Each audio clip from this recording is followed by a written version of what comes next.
Nous sommes avec Carmela Morici, qui, je dirais, est initiatrice d'un projet intéressant. Il faut savoir que chaque année, la ville de Charleroi, et plus particulièrement son échelonat pour la personne handicapée, octroie un subside à différentes associations qui le méritent. Alors, Carmela, tu es un peu à l'origine d'un projet qui s'appelle en fait Alternative 21. C'est quoi ?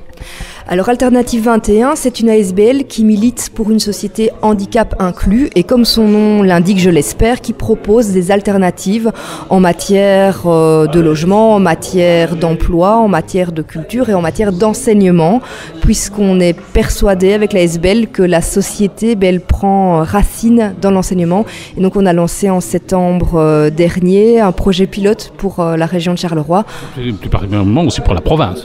Oui. Tout à fait, pour la région de Charleroi et pour la province, puisqu'on est la deuxième école en Fédération Wallonie-Bruxelles à proposer une classe verticale, c'est-à-dire de la première à la sixième primaire, qui accueille 11 enfants porteurs de déficience mentale au sein d'une école ordinaire. Nous sommes avec Carmela Morici. Avec elle, on parle de l'association Alternative 21. C'est une association, c'est une alternative, une initiative de dimension provinciale. L'idée, finalement, c'est intégrer des enfants qui sont handicapés et de les intégrer avec des enfants valides. Alors, cette école, elle est située où ? C'est deux écoles, en fait. Voilà, donc c'est le projet pilote qu'on a porté est issu de la collaboration entre une école spécialisée de type 2 qui s'appelle l'école Montchevreuil située à Rosely et une école ordinaire, l'école Saint-Paul à Mont-sur-Marchienne. Et donc 11 enfants porteurs de trisomie 21 ou autres types de handicap mentaux sont intégrés à Saint-Paul à Mont-sur-Marchienne au milieu de 200 petits copains ordinaires. Avec Carmela Morici, on parle d'une belle initiative Alternative 21 qui a reçu un petit subside de la ville, tout simplement parce qu'elle fait de bon boulot. C'est une belle initiative. L'idée, c'est d'intégrer des enfants handicapés et des enfants valides dans une école de la région qui est l'école Saint-Paul de Montigny, de Mont-sur-Marchienne.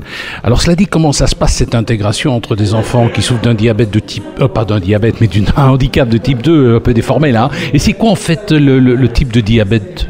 Pas le type de diabète, mais l'habitude de parler du diabète. Finalement, c'est handicap de type 2.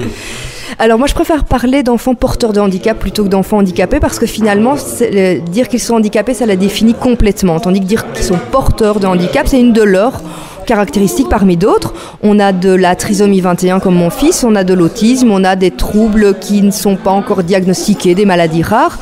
On est de toute manière sur une déficience mentale qui est qualifiée de modérée à sévère, donc des enfants qui ont un retard mental assez conséquent. Eh bien, l'intégration et la mixité se passent super bien.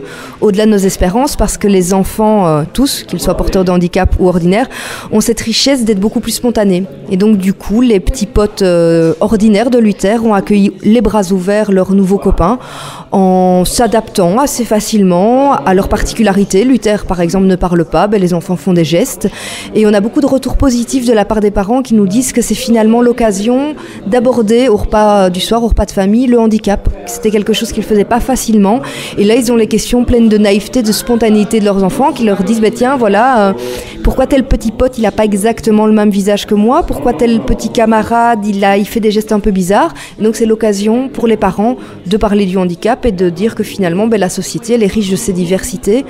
Et jusqu'à présent, après 4 mois, c'est au-delà de mes espérances. Tout se passe super bien, tant pour Luther et ses petits potes que pour l'ensemble des enfants et des enseignants. Nous sommes avec Carmela Morici pour parler de Alternative 21, une initiative qui vise à créer une classe inclusive, c'est-à-dire des enfants handicapés sont avec des enfants valides. Ça se passe à l'école Saint-Paul de Mont-sur-Marchienne. Mais on peut comprendre que des enfants non valides ne savent pas suivre tout.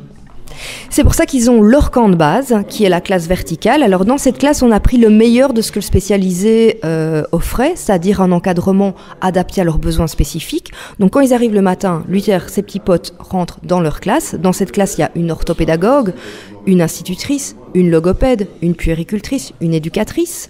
On fait un peu le planning de leur journée en fonction de leurs besoins. Ils vont en accrochage dans les classes ordinaires. Donc Luther, par exemple, mon fils qui a 6 ans, il est encore non-verbal, il n'a pas une maturité intellectuelle de 6 ans, mais plutôt plus petit. Mais donc il va aller en maternelle, suivre les comptines, suivre la psychomotricité. Et au fil de sa maturation, on essaiera de faire des accrochages dans les classes ordinaires. Il a d'autres petits camarades qui sont plus grands, plus matures, et donc eux vont suivre un apprentissage de la lecture, un apprentissage des mathématiques, ou suivre n'importe quel autre. On fait vraiment un programme adapté aux besoins et aux capacités de chaque enfant. Eh bien, nous étions avec Carmela Morissi pour parler d'un projet qui s'appelle Alternative 21. En fait, c'est un projet qui vise à créer une classe inclusive. Donc, en fait, des enfants valides sont avec des enfants non valides. Ça se passe à l'école Saint-Paul de Monceau-Marchines et c'est une initiative provinciale. Et puis, la ministre s'est montrée intéressée par ce projet.